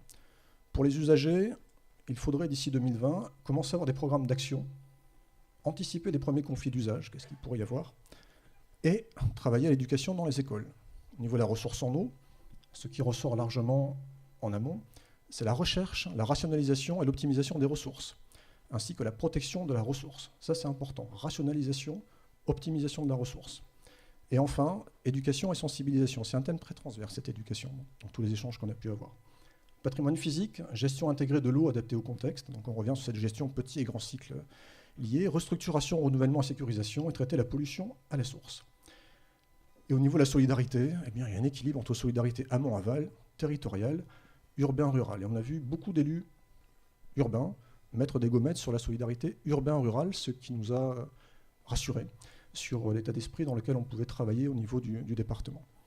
Donc voilà, livré comme ça très rapidement, les résultats de ce séminaire. Mais ça, c'était important parce que quelque part, ça nous donne une feuille de route pour les années qui viennent, une feuille de route opérationnelle, et on va travailler sur ces différents axes-là. On a identifié aussi, au travers de tous les ateliers qui ont été faits, des leviers, partenariat, démarche d'excellence, développement des savoir-faire, gouvernance. C'est les leviers sur lesquels il faut qu'on agisse pour pouvoir travailler sur ces axes stratégiques. On peut continuer derrière. Il me reste combien de temps, Pascal? J'ai fait plus de 10 minutes déjà? Oui, il reste 23. On va accélérer, vous allez voir. Construction partenariale. Première diapo. Bassin Seine-Normandie, on avance. EPTB Seine-Grand-Lac, on est ici avec vous, grâce à vous, et c'est un partenaire fondamental. On progresse. On a le département de l'Aube, le conseil départemental, tous les EPCI à fiscalité propre, certaines communes, et des syndicats type SCOT, des syndicats énergie et autres. Ça, c'est le périmètre du syndicat des eaux. La région Grand Est en marron, qui est un partenaire aussi fondamental. Je salue Sophie Paillet qui est dans la salle. Et tout à fait à droite, on a le syndicat d'Alsace-Moselle, qui est un syndicat un peu similaire au nôtre, avec lequel on a des vrais ponts et avec lequel on travaille sur tous ces enjeux. On progresse. Connaissance et modélisation de la ressource. On a signé, lors de notre dernière Assemblée générale, une convention cadre avec le BRGM, que vous connaissez sans doute à peu près tous, pour travailler sur la modélisation au niveau du département de l'Aube, du changement climatique et des impacts que ça pourrait avoir sur la ressource en eau. En gros, comment on fait pour savoir quels sont les endroits où il pourrait y avoir assez d'eau et puis d'autres qui vont être beaucoup plus impactés avec beaucoup plus de tension sur les usages. Donc ça, c'est le partenariat qu'on a fait. 2 points en parallèle, l'alimentation en eau potable. On a souhaité distinguer l'alimentation en eau potable de la protection un peu générale de la ressource. 2100, quand on entend tout ce qui se dit aujourd'hui sur le changement climatique, on se dit qu'il y a quand même une priorité, c'est que les gens puissent avoir à boire, et en qualité et en quantité. Et en parallèle, un autre axe de travail avec le BRGM, et tout ça sous le chapeau changement climatique. C'est vraiment l'action transverse, structurante. Je vais juste revenir un tout petit peu avant. Voilà, donc le deuxième aspect, c'est vraiment la ressource en eau superficielle et souterraine. On met ça en parallèle, mais on travaille sur les deux en parallèle sur les prochaines années. On peut avancer. On a travaillé avec la Chambre d'agriculture, il y a Adeline Poisson qui est ici dans la salle par exemple, pour travailler sur l'amélioration de la protection de la ressource, qui emmène à se poser la question que j'évoquais de la rationalisation de points d'alimentation en eau potable. On peut passer à la diapositive suivante. 256 captages dans l'Aube, 132 captages prioritaires. Alors les captages prioritaires, il y a du Grenelle, du conférence environnementale, du PAOT, du CASDAGE, du PTAP. Il y a tout un tas de classifications dans lesquelles on a du mal à se retrouver. Donc on a essayé de s'y retrouver avec la Chambre d'agriculture est d'avancer sur le sujet. Cette carte est assez intéressante. Elle représente les aires d'alimentation de captage aujourd'hui dans l'Aube, sur lesquelles il y a déjà des actions qui sont menées. Et ça représente 68 AAC sur les 256 captages. En gros, si on doit mettre en place des aires d'alimentation de captage dans l'Aube, c'est plus de la moitié du territoire de l'Aube qui sera soumis à des contraintes liées à la protection de la ressource. Ça interroge, ça interpelle. Donc on veut travailler dans ce sens-là pour pouvoir se poser la question de, d'ici 2100, comment doit-on travailler sur ces ressources et faut-il rationaliser les ressources? Et toujours en lien donc, avec l'étude BRGM. On arrivait aussi à des conclusions avec la Chambre d'agriculture qu'il faut travailler sur des petites zones agricoles et non pas au cas par cas. On peut avoir 2 captages qui sont à côté, qui vont être étudiés par des bureaux d'études différents, où on va avoir des préconisations différentes, pourtant c'est la même ressource. Donc là, l'idée est de pouvoir homogénéiser, rationaliser la façon dont on va avoir des indicateurs et dont on va pouvoir juger de l'efficacité des mesures qui seront prises sur le terrain.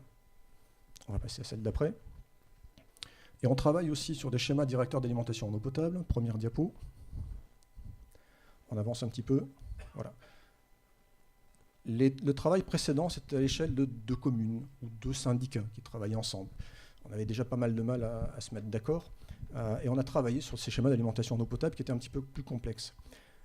Mais l'enjeu particulier du changement climatique fait qu'on doit réfléchir à une autre échelle et que de travailler sur l'eau à une échelle de quelques communes, ça ne suffit pas. Donc on est passé à une échelle supérieure entre-temps, depuis 2010, c'est la diapo suivante.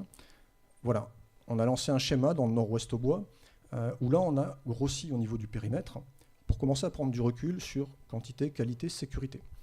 Et on s'aperçoit, ça c'est 2 millions d'euros pour 23 services d'eau potable et 31 000 habitants. On refait à peu près tout dans ce type de schéma. On pourra en parler si vous souhaitez pour ceux que ça peut intéresser derrière. Mais même à cette échelle-là, on s'est aperçu que les bureaux d'études étaient incapables de prendre en compte l'impact du changement climatique. Et c'est là qu'on s'est tourné vers le BRGM, qui est vraiment un acteur national et qui connaît ces enjeux au niveau global, pour pouvoir se dire comment on fait pour travailler. Et la seule échelle qui apparaît pertinente, minimale, c'est l'échelle à peu près d'un département, où on peut vraiment commencer à avoir des vraies modélisations et des vrais résultats qui vont permettre aux élus, demain, de pouvoir prendre des décisions en intégrant le changement climatique. Ça, c'est une petite carte où on est en train de travailler sur l'échelle 2019-2025 pour faire des schémas d'alimentation en eau potable sur l'ensemble du territoire, sur des territoires cohérents. En conclusion, oui, j'étais assez vite finalement pour finir. L'adaptation au changement climatique, c'est une nécessité, je pense qu'on est à peu près tous d'accord, et puis ce qu'on a pu entendre, ne serait-ce que de l'ONF avant, nous interpelle fortement. Celle d'après. Périmètre cohérent, échelle pertinente, je pense qu'on ne peut travailler sur le changement climatique que sur une échelle cohérente, assez grande et pertinente. Sur des petits territoires, ça apparaît très très compliqué de pouvoir intégrer ce type de réflexion. Il faut que ce soit une démarche comprise et partagée. On travaille avec les services de l'État, avec l'Agence de l'eau, avec nos partenaires, pour pouvoir se mettre d'accord sur une stratégie et la façon de travailler ensemble, qu'on partage cette stratégie et non pas que chacun, à chacune des nouvelles réunions, me dise « mais oui, si on avait fait comme ça, peut-être comme ça ». Non, on essaie de trouver un axe pour travailler ensemble. Une démarche partenariale est évidemment nécessaire avec l'ensemble des partenaires que j'ai pu décrire, et j'en ai oublié sans doute. C'est sur un temps long, ce n'est pas à l'échelle d'un mandat qu'on travaille sur le changement climatique. C'est long, et il faut que les élus sachent que les résultats à la fin d'un mandat n'aura peut-être pas forcément, mais qu'on engage une démarche. Il y a des études et puis des actions structurantes à réaliser, donc ça explique le temps long également. Et pour terminer l'ensemble de l'exposé, il est important de se dire qu'il faut être acteur, acteur au niveau de sa collectivité, acteur au niveau de son entreprise, et acteur peut-être aussi au niveau personnel, et il y a peut-être des liens entre les collectivités, les entreprises et les gens qui travaillent dans ces collectivités pour que tous, on puisse être acteurs d'une stratégie liée à la diminution des effets du changement climatique et non pas seulement d'anticiper le changement climatique, de travailler pour réduire les effets. Voilà, merci à tous et désolé d'avoir été un petit peu long. Merci beaucoup pour votre intervention qui était dense. Et donc je vais laisser la parole à Solène Fabrège qui va nous donner son point de vue extraterritorial. Et là, on va passer à une autre échelle, à savoir l'échelle plutôt mondiale en lien avec le changement climatique. Merci.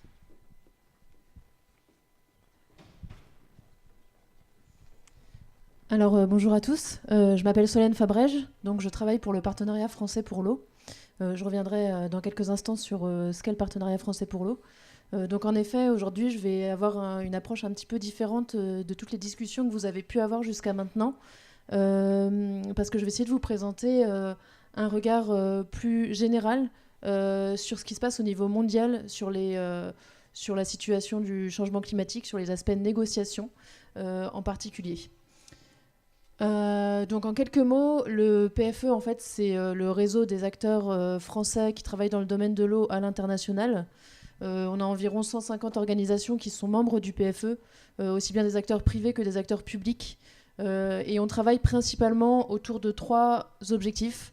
Le premier objectif, c'est de faire du plaidoyer pour que tous les enjeux liés à l'eau soient mieux pris en compte dans les agendas politiques mondiaux. Le deuxième objectif, c'est de favoriser les échanges, donc les échanges entre acteurs français, mais aussi les échanges entre acteurs français et internationaux. Et le troisième objectif, c'est la valorisation de l'expertise française à l'international. Voilà, donc on a également 3 thématiques structurantes, dont le changement climatique, qui est un de nos sujets de discussion. Alors, pour rentrer très vite dans le sujet, vous savez tous que le changement climatique, c'est un phénomène global, donc c'est très important de parler des impacts et des solutions locales, mais c'est aussi utile d'aller voir ce qui se passe au niveau plus global. À commencer par les questions d'atténuation. Donc, quand on parle de réduction de gaz à effet de serre, on se rend vite compte qu'il est nécessaire d'avoir un cadre juridique international qui permet d'avancer, de prendre des décisions et de favoriser les négociations entre les États. Si on regarde au niveau mondial ce qui se passe aujourd'hui et les courbes sur lesquelles on se situe en termes de réchauffement climatique moyen, on se rend compte que si on poursuit les émissions au rythme actuel, on pourrait, d'ici la fin du siècle, arriver à un réchauffement qui pourrait aller jusqu'à plus de 4 degrés, ce qui est donc énorme. Si jamais on arrive, donc la courbe verte, à respecter les engagements qui ont été pris actuellement par les États dans le cadre de leurs contributions déterminées, donc on reviendra dessus plus tard, on pourrait être à un réchauffement entre 3 et 3,2 degrés.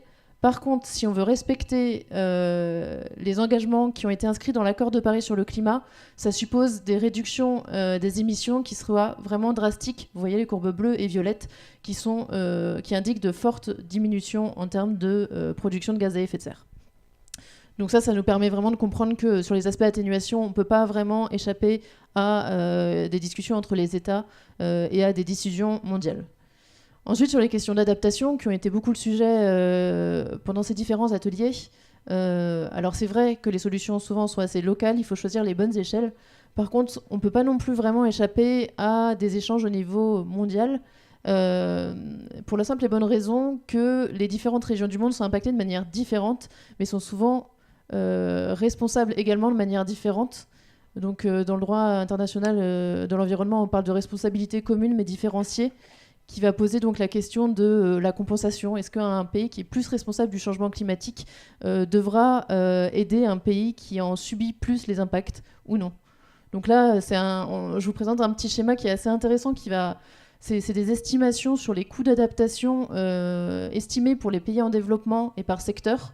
On voit que c'est vraiment des montants qui sont très importants, en particulier pour les régions Asie et Afrique.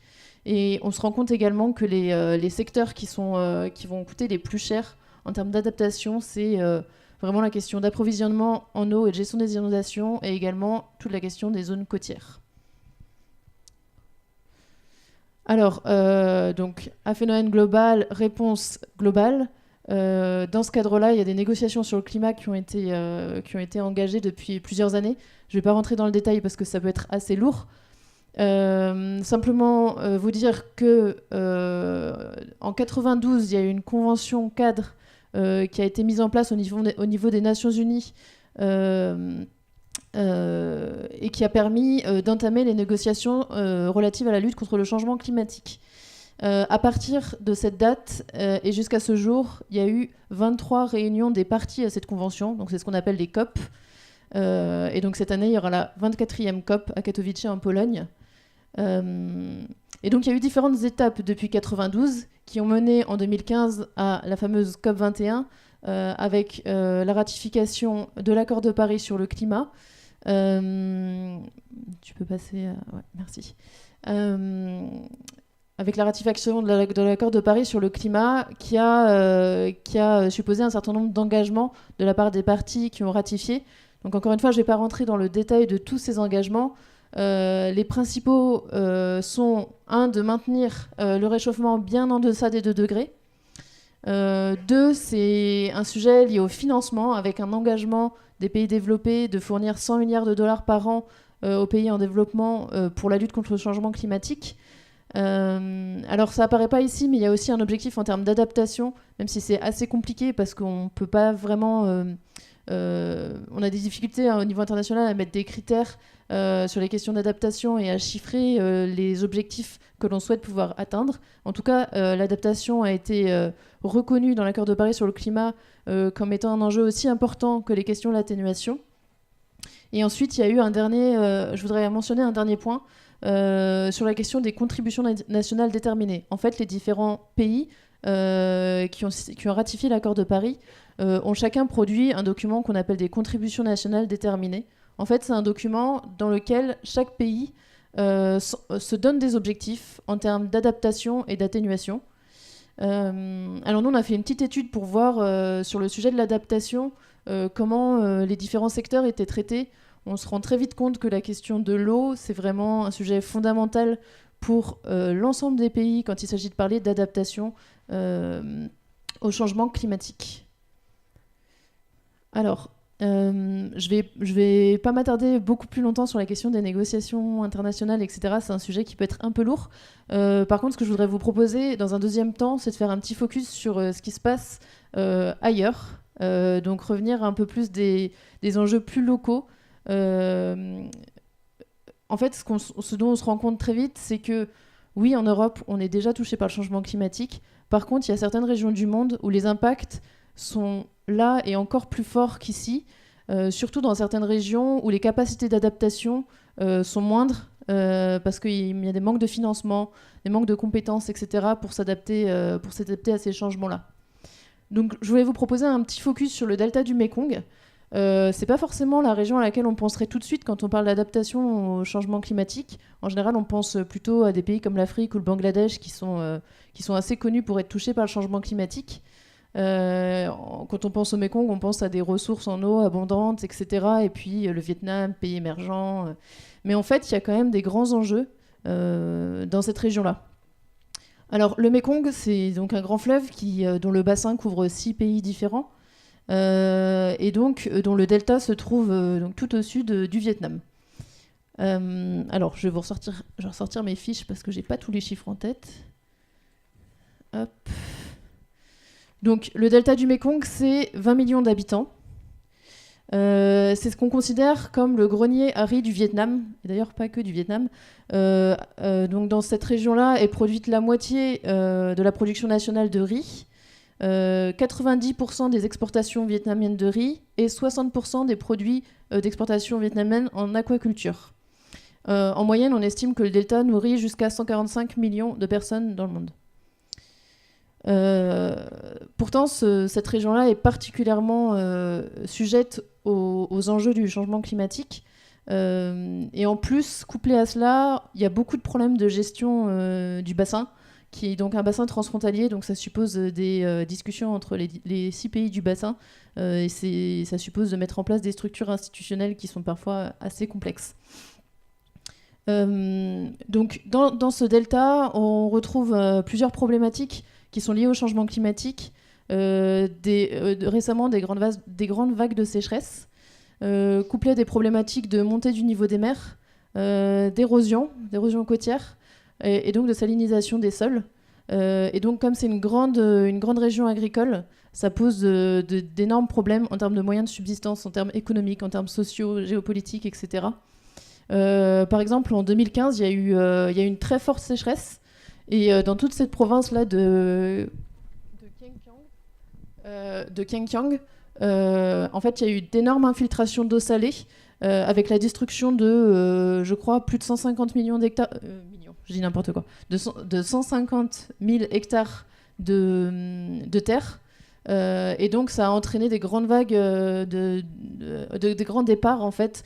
Près d'une personne sur 100 dans cette région-là a quitté la région dans l'année qui a suivi la période de sécheresse. Donc voilà, en termes de, justement, j'en arrive à cette question d'émigration.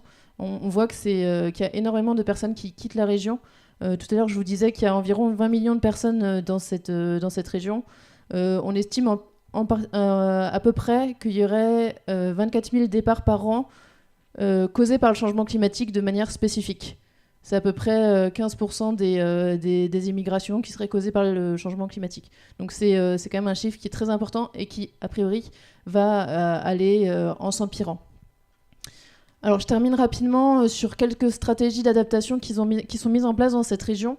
En fait, principalement au niveau du bas du Mékong, donc Laos, Thaïlande, Cambodge, Vietnam. On a la MRC, qui est la Mekong River Commission, la commission du Mékong, qui met en place, qui est en train de travailler sur la mise en place d'un plan d'adaptation au changement climatique sur ce bas Mékong, avec des soutiens d'organisations internationales, notamment l'Union européenne. Et donc c'est un plan qui va impliquer un grand nombre de programmes différents, beaucoup de sensibilisation, beaucoup de renforcement de compétences, etc. Un autre exemple de manière plus spécifique sur le delta, ça va être des grands programmes de gestion côtière, notamment avec la restauration de zones de mangroves, donc pour lutter à la fois contre les problématiques d'érosion, de montée du niveau des mers, mais aussi parce que ça va avoir un rôle pour notamment la production de crevettes, de crabes, etc., en créant des nouveaux milieux pour ces crustacés. Globalement, on se rend compte que la problématique principale, et on en revient à des choses qui ont déjà été citées aujourd'hui, ça reste des problématiques de gouvernance, des problématiques d'organisation institutionnelle et de sensibilisation et de renforcement de compétences. Et c'est vraiment les principaux besoins dans la région. Voilà, donc je vais terminer là. J'espère que j'ai fait assez vite. J'ai essayé en tout cas. Merci. Vu le nombre de personnes présentes ici, pour une réunion quand même assez technique, que c'est un sujet qui non seulement intéresse les gens, mais pour lequel ils considèrent qu'ils sont réellement impliqués. Ceci pour dire qu'on ne peut pas séparer les problèmes. Tous les éléments que j'ai cités font partie d'un tout. Un tout qui est non pas de sauver la planète elle survivra toujours, mais sauver la biodiversité. Et parmi cette diversité d'espèces, il y en a une quand même, pour nous, la plus importante que les autres, qui est l'espèce humaine. Donc c'est bien sauvegarder l'espèce humaine et pas la planète qu'il faudra utiliser comme terme. Je suis aussi satisfait qu'on ait vu aujourd'hui ça d'une façon très globale. Et je remercie Nicolas ici de reprendre ce principe qu'il n'y a pas de grands cycles et de petits cycles. On n'a jamais réussi à couper une rivière, à couper des tranches d'eau pour dire cette tranche-là, elle va servir à l'agriculture, celle-là pour rafraîchir une centrale nucléaire, l'autre pour boire et la quatrième pour faire du canot et kayak. L'eau est un tout.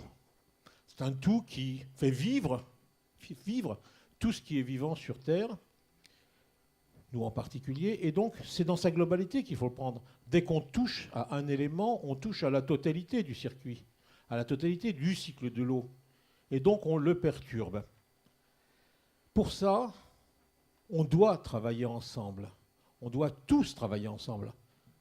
On ne peut pas couper l'eau pour les activités, mais on ne peut pas la couper non plus pour les différents besoins qu'on a les uns et les autres, et donc de ce que nous faisons de cette eau. D'abord, je suis heureux que l'Agence de l'eau et le PTB aient travaillé ensemble. Originellement, quand on a créé les agences de l'eau en 1964, il y avait l'exécutif, l'Agence de l'eau, le législatif, le comité de bassin, le Parlement. Et puis il manquait un troisième pilier qui devait être celui qui fait sur le terrain. Et celui qui travaille sur le terrain, c'est le PTB, c'est les pages, c'est le syndicat de rivière. Et donc ce sont ces trois pieds qui doivent travailler en permanence ensemble lorsque l'on parle d'eau. Ça se fait, ça n'a pas toujours été le cas.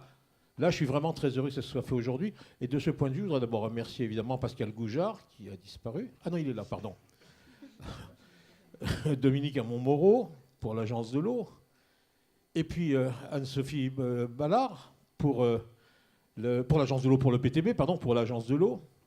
Et puis, je ne le vois plus. Là, tout à l'heure, il y avait Thierry Pasquier, que je connais bien, que j'aime beaucoup, qui travaille, lui, pour European Network Rivers, et qui a aussi, je crois, été important dans le travail qu'il a, dans l'élaboration et la tenue de ces différents ateliers. C'est important tout ça parce que si chacun tire dans son coin, on n'arrivera à rien. On ne pourra pas faire les choses. Et donc, penser global, agir local, c'est ce qui se fait. Je suis étonné, je ne connaissais pas le système de ce syndicat d'eau et d'assainissement. Bravo pour ce que vous avez fait, ce que vous faites et que j'espère continuer à faire. Mais c'est exactement ce qu'il faut réussir à faire dans l'avenir. Être ensemble sur les différents sujets.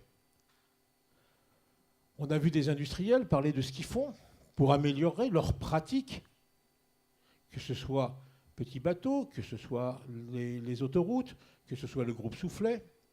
On a vu des forestiers, des agriculteurs qui essayent d'améliorer encore l'impact qu'ils peuvent avoir et l'influence qu'ils ont sur l'agriculture. Comment sauver ce monde non seulement de nature, mais de besoins que nous avons nous-mêmes pour nous nourrir.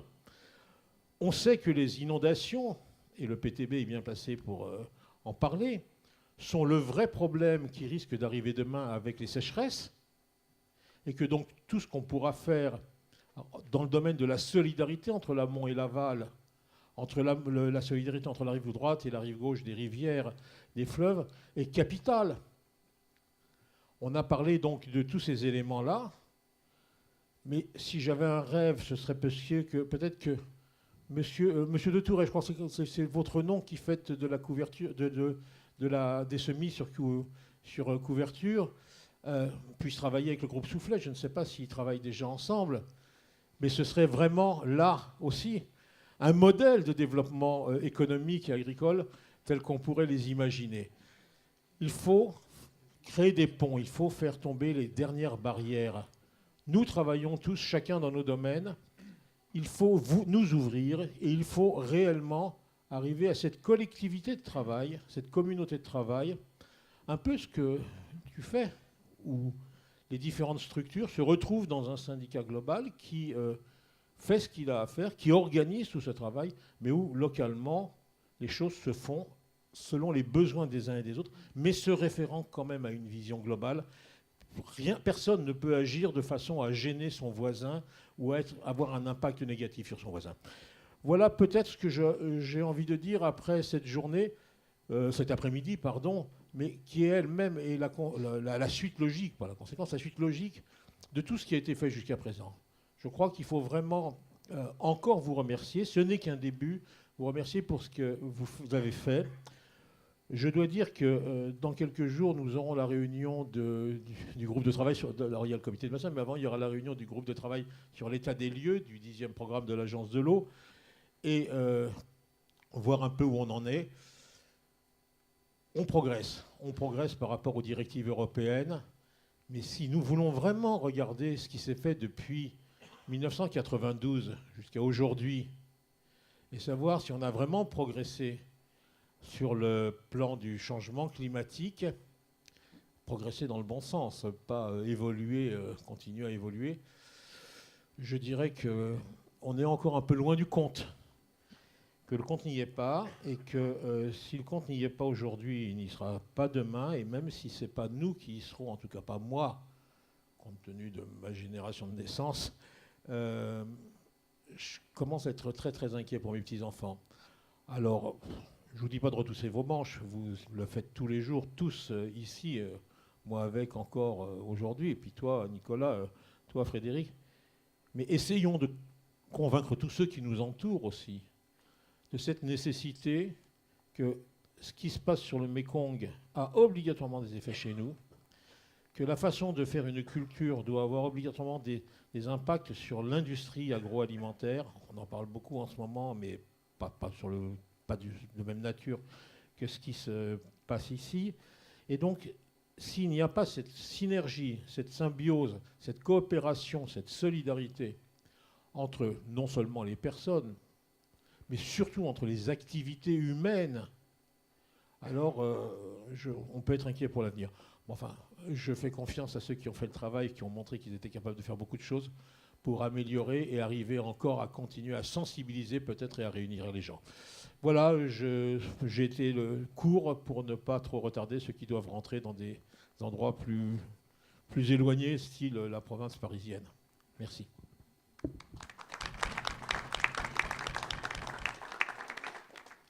effectivement, la seule conclusion qu'on peut dire, c'est que si on ne travaille pas tous ensemble dans ces dossiers-là, on n'y arrivera pas.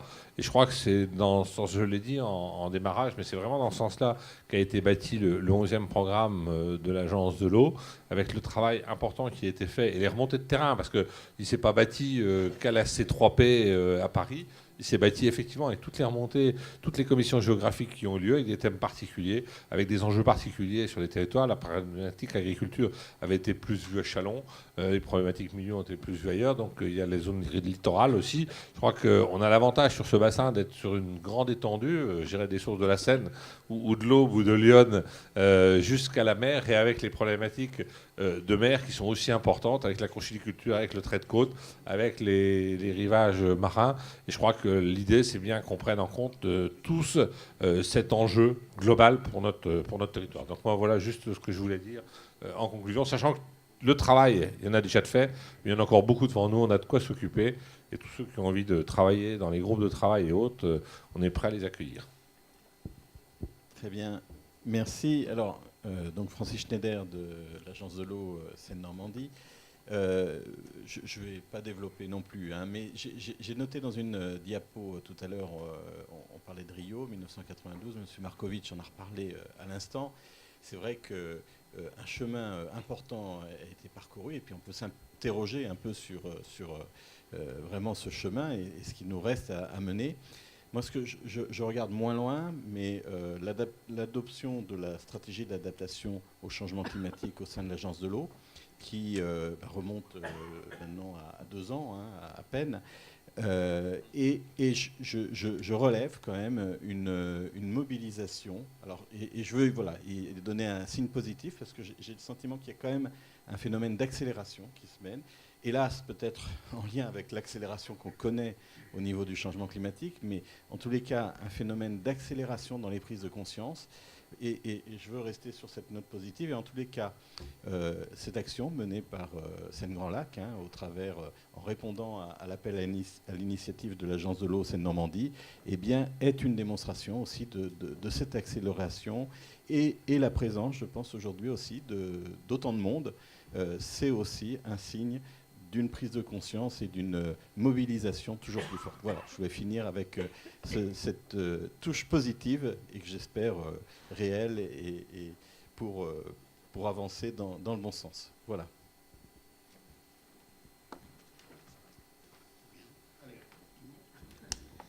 C'est à moi alors. Bon, écoutez, je vais essayer d'être assez bref. D'abord, Monsieur Schneider, je tiens à le dire ici, vous transmettrez à Madame la directrice de l'Agence de l'eau Seine-Normandie que cet après-midi, cette synthèse des synthèses, pour reprendre le terme qui a été utilisé tout du long de nos heures d'échange, s'inscrit bien évidemment dans ce que l'Agence de l'eau Seine-Normandie a réfléchi, a conçu avec des partenaires, avec des échanges, répond aussi à une exigence portée par en tout cas les 2 derniers préfets de bassin, le préfet Carenco, puisque c'est à lui que l'on doit notamment la signature de la charte d'adaptation au changement climatique, puis son successeur, le préfet Cadot, qui ont, je dois dire, tous les 2 aussi une exigence qui est celle qui, je crois, nous réunit aussi cet après-midi, c'est que nous passions des discours aux actes. Et un des enjeux de ces 4 ateliers de cet après-midi, c'est qu'allons-nous faire de ce matériau, de ces différentes réflexions et de ces différentes pistes d'action. Parce que nous pourrions nous retrouver dans 2 ans avec a priori la même salle, les mêmes composantes, et nous pourrions de nouveau échanger sur des expériences menées dans le domaine agricole, les expériences de l'Office national des forêts, avec, je dois dire, un cri d'alarme que je n'avais pas entendu, en tout cas exprimé avec autant de gravité que celle que j'ai entendue cet après-midi.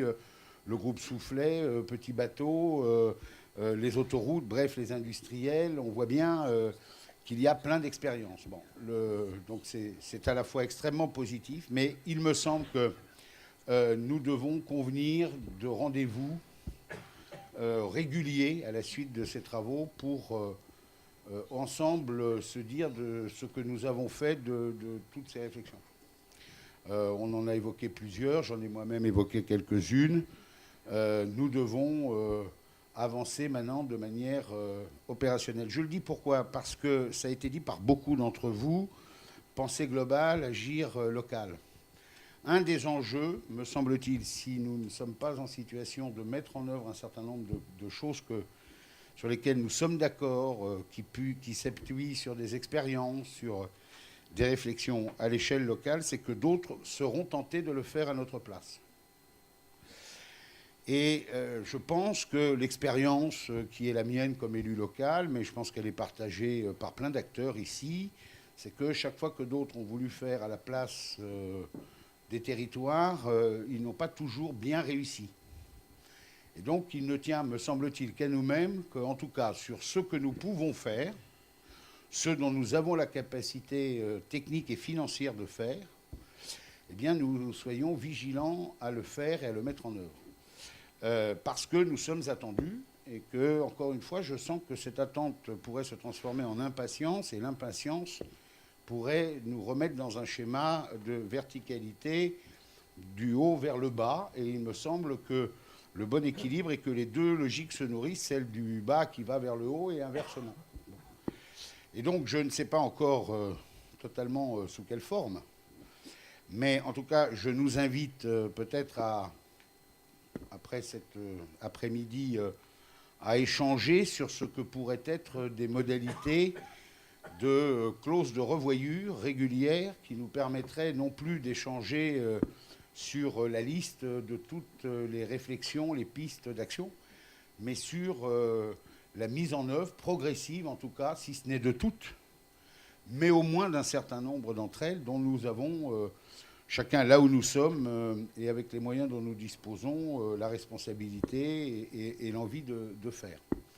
Parce que, encore une fois, je ne voudrais pas que nous multiplions les synthèses des synthèses qui appelleraient d'autres synthèses de synthèses jusqu'à ce que nous constations que les choses n'ont pas forcément beaucoup évolué. C'est parfois le tort de certaines de nos institutions dont, je dois dire, comme élu, nous sommes parfois responsables nous-mêmes. Voilà. Donc voilà, je nous invite, parce que je crois que la richesse des échanges qui ont eu lieu au cours de ces 4 ateliers, qui a été mise en avant cet après-midi même, nos grands témoins qui sont venus, je crois, valider la démarche et finalement nous appeler à tracer les voies de l'avenir, bien tout ça doit nous inviter à y réfléchir de manière voilà, opérationnelle. Donc je réitère mes remerciements à chacune et à chacun d'entre vous, élus, techniciens, membres de syndicats de rivière, agences, industriels, agriculteurs, pour votre participation importante dans la diversité. Et je vous invite donc à ce que nous nous revoyions dans des délais raisonnables pour, j'allais dire, une forme de comité de suivi de nos prérogatives et surtout de nos réflexions et de leur mise en œuvre. Le PTB, pour sa part, a un certain nombre de pistes et de partenariats, même de conventions qui complètent celles qui nous réunissent cet après-midi, notamment avec l'Agence de l'eau. Donc il me semble normal que nous rendions compte de ce que nous ferons, comme il me semble intéressant que d'autres viennent nous dire ce qui aura été fait et comment les choses auront avancé. Je crois que ce sera la meilleure réponse à la fois aux enjeux relatifs au changement climatique, mais aussi, si je peux me permettre, aux enjeux de gouvernance, voilà, de ces politiques qui doivent nous conduire à nous adapter à ce changement climatique. Merci encore une fois, et je vous dis donc que vous l'aurez compris, à très bientôt. Merci infiniment.